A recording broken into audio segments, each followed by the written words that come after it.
Para sa mga may sakit, sa ngalan ng Ama at ng Anak at ng Espiritu Santo. Amen. Ama naming makapangyarihan, Ikaw ang nagbigay sa amin ng buhay. Ikaw rin ang may pinakakakayanan na alagaan ng aming buhay.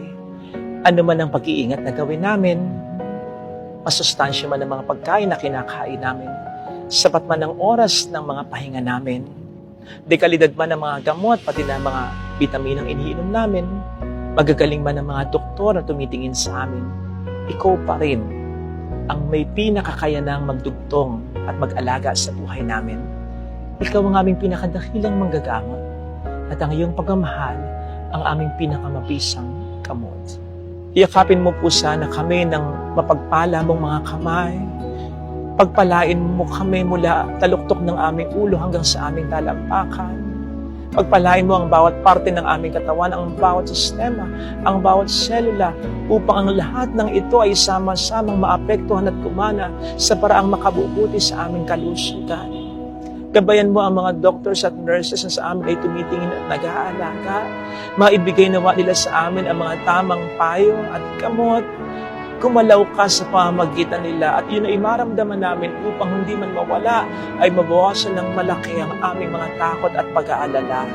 Sinabi mong kami magtiwala sa iyo. Tulungan mo po kami na magawa ito. Sabi nga po ng mga apostol mo, o Panginoong Jesucristo, dagdagan mo po ang aming pananampalataya sa iyo, sapagkat kung minsan kami nasasaktan, nahihirapan, nanlalata, naiinip at napapagod na, tulungan mo pong huwag kaming pangibabawa ng mga negatibong bagay na ito na aming nararamdaman at ang iyong salita ay ang aming panghawakan. Yung salita mo na mahal mo kami, na hindi mo kami kalilimutan, na kami iyong pinakikinggan at kahit kailan ay hindi mo kami pababayaan. Yung salita mo sa unod Pedro 2:24 na sa pamamagitan ng iyong mga sugat ay nailigtas mo na kaming lahat.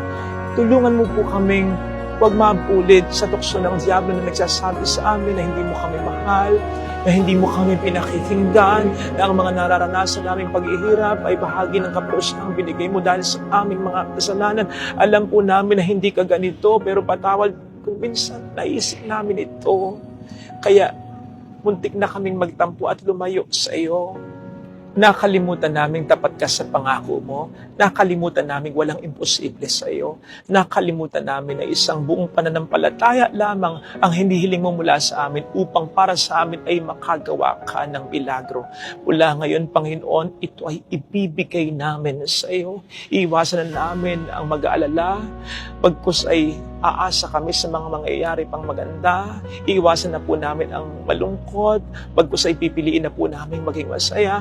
Bibigyan namin ng magandang laban ang demonyo na pilit kaming ginugupo at nilalayo sa iyo. Katawan lang namin ang kaya niyang sirain, pero hindi ang aming espiritu. Kaya't kapag mas pinalakas mo na ang espiritong ito dahil sa aming pananampalataya sa iyo, ay wala nang magagawa ang diablo, kundi palayain na ng tuluyan ang aming katawan na kanyang matagal lang pinahihirapan. Kaugnay nito, Panginoon, ay hinihiling din namin mula sa iyo ang kagalingan ng aming puso at kalooban. Kagalingan sa kasalanan, sa galit, sa hinanakit, sa selos, sa tampo na nararamdaman kung meron man, upang ang aming kagalingan ay mas maging buo at makatotohanan. Hinihiling po namin ito sa iyong pamamagitan, ngayon at magpa sa walang hanggan. Sa ngalan ng Ama at ng Anak at ng Espiritu Santo.